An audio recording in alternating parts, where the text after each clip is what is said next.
តើអ្នកធ្លាប់គិតទេថារថយន្តគឺជាទំនិញមួយដែលប្រណិតមានតែអ្នកមានទេដែលអាចទិញបាន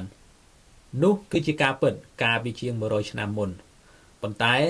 ឥឡូវមានបរិសម្នាក់បានផ្លាស់ប្ដូរទស្សនវិស័យនេះជារៀងរហូតបរិសម្នាក់នោះគឺលោក Henry Ford មិនត្រឹមតែជាស្ថាបនិករបស់ក្រុមហ៊ុន Ford Motor Company តែប៉ុណ្ណោះទេថែមទាំងជាអ្នកបដិវត្តឧស្សាហកម្មដែលបានធ្វើឲ្យរថយន្តក្លាយទៅជារបស់ដែលមនុស្សគ្រប់គ្នាអាចប្រើប្រាស់បានខាងក្រោមនេះគឺជាជីវប្រវត្តិរបស់លោក Henry Ford លោក Henry Ford កើតនៅថ្ងៃទី30ខែកក្កដាឆ្នាំ1863នៅរដ្ឋ Michigan សហរដ្ឋអាមេរិកគាត់បានធំធាត់នៅកសិដ្ឋានប៉ុន្តែចិត្តរបស់គាត់មិនបានជាប់នឹងការធ្វើការកសិកម្មនោះទេ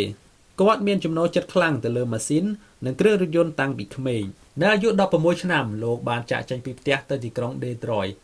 ដើម្បីស្វែងរកការងារដែលទាក់ទងជាមួយនឹងចំណង់ចំណូលចិត្តរបស់គាត់បានចូលធ្វើការជាជាងជួសជុលម៉ាស៊ីនហើយក្រោយមកបានចូលបម្រើការងារនៅក្រុមហ៊ុន Edison Engineering Company ដែលជាកន្លែងដែលគាត់បានចាប់ផ្ដើមពិសោធន៍ជាមួយនឹងម៉ាស៊ីនដុតបញ្ឆេះការងារពិសោធន៍របស់លោកបាននាំឲ្យលោកបង្កើតរថយន្តដំបូងនៅក្នុងឆ្នាំ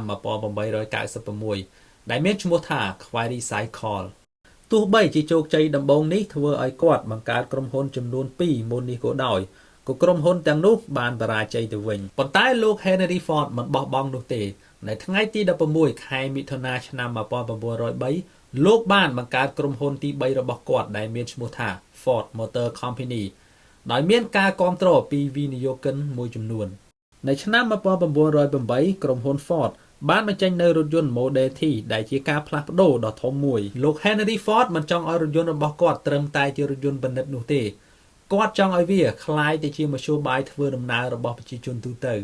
ដើម្បីសម្រេចគោលដៅនេះលោក Henry Ford បានបង្កើតខ្សែសង្វាក់ផលិតកម្ម Assembly Line ដែលបានកាត់បន្ថយពេលវេលាផលិតរថយន្តពី12ម៉ោងមកត្រឹមតែ93នាទីប៉ុណ្ណោះ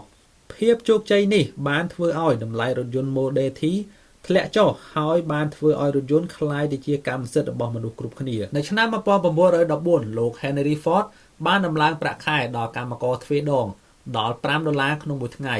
ដែលជាចំនួនដ៏ច្រើននៅក្នុងពេលនោះដោយការសម្រេចចិត្តនេះបានទាក់ទាញកម្មករដែលមានទេពកោសល្យនិងបានធ្វើឲ្យពួកគេអាចមានលទ្ធភាពនៅក្នុងការទិញរថយន្តដែលពួកគេបានផលិត